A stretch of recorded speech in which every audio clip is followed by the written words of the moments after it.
আজকের ভিডিওতে আমরা জানব সাহায্য চেয়ে মা শারদার কাছে নিজের কষ্টের কথা কখন কিভাবে বললে যত কষ্টই হোক সমাধান হবেই। কতবার বলতে হবে, কি বলতে হবে, কত দিন করতে হবে। যখন মায়ের ভক্ত অনিরুদ্ধ জীবনকে শেষ করতে যাচ্ছিল তখন মা শারদা কি করলেন? রাতে শুয়ে চোখ বন্ধ করে কি বলতে হবে মা শারদার উদ্দেশ্যে? মা শারদা বলতেন, আমি তোমার মা, বিপদে আপদে আমায় ডেকো, আমি শুনবো, কারণ আমি আছি তোমার পাশে। যে প্রকৃত অন্তরে ডাকে তার ডাকে আমি সাড়া না দিয়ে থাকতে পারি না। মা তো সন্তানদের কষ্ট দেখেই কাঁদে। তুমি যে কষ্টে আছো তা আমি জানি। তুমি শুধু ডাকো, আমি আছি তোমার জন্য। যত বিপদই আসুক ভয় পেও না, মায়ের কৃপায় সব ঠিক হয়ে যাবে। শুধু মাকে বিশ্বাস করে ডেকো। রাত গভীর হয়ে গেছে, সবই নিস্তব্ধ। শ্রাবণ মাসের সন্ধ্যার পর ভক্ত অনিরুদ্ধ এসে মা শারদার পায়ে হাত দিয়ে প্রণাম করল। অনিরুদ্ধ মা শারদার একজন ভক্ত ছিলেন, খুব সাধারণ। তিনি ইস্ট ইন্ডিয়া কোম্পানির ব্রিটিশ অধীনের একটি কোম্পানিতে চাকরি করতেন, অ্যাকাউন্টেন্টের।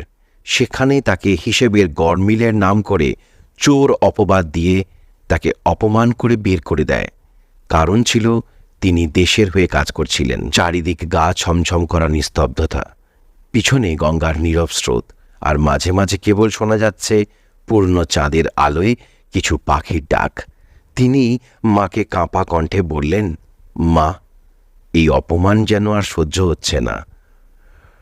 অর্থকষ্ট দুঃখ ছিল, সেগুলো কেটে গেছে আপনার কথা মতো, কিন্তু এই অপমান যা সহ্য হয় না। আমাকে চারিদিক থেকে ঘিরে ধরছে এই অপমান। আমি কি করব মা? মা শারদা তখন শান্ত গলায় বললেন, বাবা, এই পৃথিবী কখনো সমান থাকে না। সুখ দুঃখ, উত্থান পতন এই জীবনকে পূর্ণ করে তোলে। কিন্তু ভয় নেই, মায়ের কৃপায় সবকিছু ঠিক হয়ে যাবে। অনিরুদ্ধ একটু হতাশ কণ্ঠেই বলল, মা, আমি তো অনেক প্রার্থনা করি, তবুও যেন কিছুতেই মুক্তি পাই না। এই দুঃসময় আমাদের পরিবারে অর্থের অভাব, প্রতিনিয়ত দুর্ভাগ্য আর বিপদের মুখে দাঁড়িয়ে আছি আমরা। আমাকে তুমি আশ্রয় দাও মা। মা শারদা একটু হাসলেন, যেন ভিতর থেকে তার কষ্ট অনুভব করতে পারলেন। বললেন, দেখো বাবা, মায়ের কাছে কখনো কিছু চাইতে লজ্জা পেতে নেই। মায়ের কাছে মনের কথা খুলে বলতে হয়। এই যে শুয়ে আছো রাতে, মনোযোগ দিয়ে একবার মনে করে ডাকবে, মন্ত্রের মাধ্যমে তোমার সমস্ত কষ্ট বলবে। একবার এই মন্ত্র বললেই দেখবে মায়ের কৃপায় 3 দিনের মধ্যেই তুমি সব সমস্যার সমাধান পাবে। অনিরুদ্ধ অবাক হয়ে জিজ্ঞেস করল, মা, কিভাবে এটা সম্ভব? কি মন্ত্র জপ করব? মা শারদা শান্ত গভীর গলায় বললেন, শুধু এই একটি মন্ত্র বলবে, মা শারদা, আমাকে তোমার আশ্রয়ে রাখো, সমস্ত কষ্ট থেকে মুক্তি দাও। এর সঙ্গে আরো বলবে, মা, আমি জানি তোমার কৃপায় সবকিছু ঠিক হয়ে যাবে। জপ করবে বাসে মুখে, বিছানায় বসে। যখন সত্যি তোমার মন গভীর থেকে ডাকবে, মা কখনো সাড়া না দিয়ে থাকতে পারে না। মনে বিশ্বাস রেখো। नमः यथाग्निर्दाहिका शक्ति रामकृष्णे स्थिता हि जा सर्वविद्या स्वरूपां तां शारदां प्रणमाम्यहम्। অল্পক্ষণ চুপ থেকে অনিরুদ্ধ আবার জিজ্ঞেস করল, মা, সত্যি কি এত সহজে সবকিছু সম্ভব? আমার যে সমস্যা অনেক বড়, অর্থকষ্ট, বিপদ, সেগুলো তো ঠিক আছে মা, কিন্তু এখানে যে অপমান, লজ্জা, আমি কি করি? সবকিছু একসঙ্গে চলছে মা। মা শারদা তখন পবিত্রভাবে বললেন, সত্যি তো, মা খুব বড় নয়, কিন্তু তার কৃপা অসীম। তার আশ্রয়ে গেলে সব সমস্যার সমাধান হবে। তবে শর্ত একটাই, ভালোভাবে ডেকো, নিজের কষ্ট মাকে বলো। মন্ত্র জপের মাধ্যমে মায়ের কাছে সাহায্য চাওয়ার লজ্জা নেই। তুমি দেখবে 3 দিনের মধ্যেই মায়ের কৃপায় অলৌকিক পরিবর্তন আসবে। অনিরুদ্ধ তখন মায়ের কথায় মন্ত্রমুগ্ধের মতো তার পায়ে আবার প্রণাম করে বেরিয়ে এলো। 3 দিনের মধ্যে মায়ের সেই মন্ত্র, বিশ্বাস আর কৃপায় সত্যিই তার জীবনে ঘটে গেল এক অলৌকিক পরিবর্তন। তার কোম্পানি থেকে তাকে চাকরিটা ফিরিয়ে দিয়েছে। এর ফলে তার অর্থকষ্ট দূর হলো, দুর্ভাগ্যের পর্দা সরে গিয়ে নতুন সূর্যের আলো ফুটল তার জীবনে। এই ঘটনাটি আমাদের শেখায় যে মায়ের কৃপা এবং বিশ্বাসের মাধ্যমে জীবনের সমস্ত বিপদ এবং কষ্ট দূর করা সম্ভব। রাতে শুয়ে চোখ বন্ধ করে মা শারদার কাছে আপনি প্রার্থনা করতে পারেন এইভাবে: 1. মা, তোমার কৃপায় আমার সকল কষ্ট দূর হবে, আমি জানি তুমি আমার পাশে আছো। 2. মা, তোমার আশ্রয়ে আমি সম্পূর্ণ নিরাপদ, আমার জীবনের সমস্ত সমস্যা সমাধান হবেই। 3. মা, তুমি আমার দুর্ভাগ্য দূর করবে এবং আমাকে সঠিক পথে পরিচালিত করবে। 4. মা, আমি তোমার হাতে সমস্ত কষ্ট সমর্পণ করেছি, আমি জানি তুমি আমাকে মুক্তি দেবে। 5. মা, তোমার কৃপা এবং আশীর্বাদে আমার জীবন সুখ ও শান্তিতে পূর্ণ হবে। কখনো কখনো এমন সময় আসে যখন প্রতিটি পদক্ষেপেই যেন বেদনা আর অসহায়তা আমাদের ঘিরে ধরে, চারিদিকে শুধু অন্ধকার, কষ্টের বোঝা ভারী হয়ে ওঠে, আর কোনো আশার আলো নেই। যতই আমরা চেষ্টা করি ততই যেন দুর্ভাগ্যের কালো মেঘ আমাদের মাথার উপর ঘনিয়ে আসে। অর্থকষ্ট, বিপদ, অপমান এগুলো যেন একে একে এসে আমাদের জীবনকে বিভীষিকাময় করে তোলে। অনেক সময় তো মনে হয় এই জীবনে আর কিছু ভালো হবার নেই। ঠিক এই রকম সময়ে আমরা যখন নিজেরাই নিজেদের জীবন নিয়ে প্রশ্ন করি, তখন মা শারদার কথা যেন আশার আলো হয়ে আমাদের মনে জাগে। মা তো সেই আশ্রয় যেখানে গিয়ে আমরা শান্তি পাই, যিনি আমাদের সমস্ত কষ্ট নিজের কোলে তুলে নেন।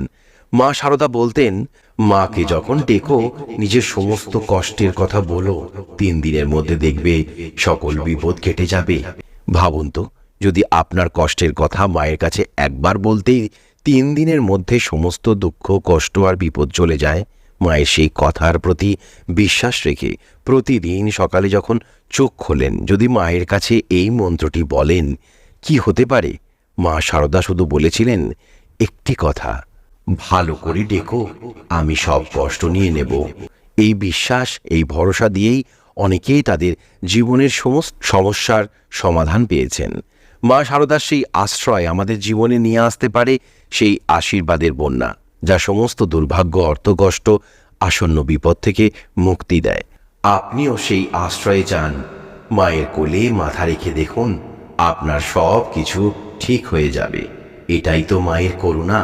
এই গল্প শুধু কথা নয়, হৃদয়ের গভীর অনুভূতি। আপনি যদি একবার মায়ের কথা বিশ্বাস করতে পারেন, দেখবেন আপনার জীবনেও ঘটবে সেই অলৌকিক পরিবর্তন। মা শারদা বলতেন, কষ্ট তো জীবনে আসবেই, কিন্তু সেই কষ্টে আমি তোমার সঙ্গে আছি, আমার কৃপা সবসময় তোমার সঙ্গেই আছে। যে সত্যি অন্তর দিয়ে বিশ্বাস করে তার জন্য মা কিছু না কিছু উপায় ঠিক বের করে দেন। আমাকে ডাকো, আমি আছি, তোমার কষ্ট দূর করতে আমি সবসময় প্রস্তুত।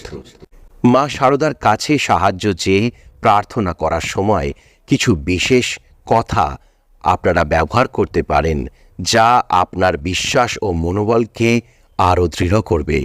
এগুলো মনের গভীরতা থেকে বলতে হবে, যাতে মা শারদা আপনার সমস্ত কষ্ট অনুভব করতে পারেন। 1. মা শারদা, তুমি আমার জীবনের সকল কষ্ট দূর করবে, তোমার কৃপা আমায় নতুন পথ দেখাবে। 2. মা, তোমার আশীর্বাদেই আমি সমস্ত বিপদ থেকে মুক্তি পাব, আমার জীবনের সকল বাধা কেটে যাবে। 3. মা শারদা, তুমি সব জানো, আমার অন্তরের কষ্ট তুমি দূর করো, আমার দুর্ভাগ্য মুছে দাও। 4. মা, আমি তোমার শরণাপন্ন হয়েছি, আমি জানি তুমি আমাকে পথ দেখাবে এবং আমার সকল কষ্টের সমাধান হবে। 5. মা শারদা, তোমার কৃপায় আমার জীবন সুখ ও শান্তিতে পূর্ণ হবে, সমস্ত দুঃখের অবসান হবেই। 6. মা, তোমার আশ্রয়ে আমি সম্পূর্ণ নিরাপদ, যত বড়ই সমস্যা আসুক না কেন তুমি আমাকে রক্ষা করবে। 7. মা শারদা, আমি তোমার সন্তানের মতো তোমার কোলেই শান্তি খুঁজছি, আমার জীবনের সব বিপদ দূর করো। 8. মা, তোমার আশীর্বাদে আমার শর্ত কষ্ট দূর হবে, আমি নতুনভাবে জীবন শুরু করতে পারবো। 9. মা শারদা, আমি জানি তুমি আমাকে দেখছো, আমার সব ব্যথা তুমি দূর করবে, আমাকে সুখের পথে নিয়ে যাবে। 10. মা, তুমি আমার সমস্ত বিপদ ও দুর্ভাগ্য সরিয়ে আমাকে সঠিক পথ দেখাবে, আমি তোমার উপর সম্পূর্ণ ভরসা রাখি। এই প্রার্থনাগুলি বলার সময় মন থেকে অনুভব করুন যে মা শারদা আপনার পাশেই আছেন এবং আপনার সমস্ত কষ্টের কথা শুনছেন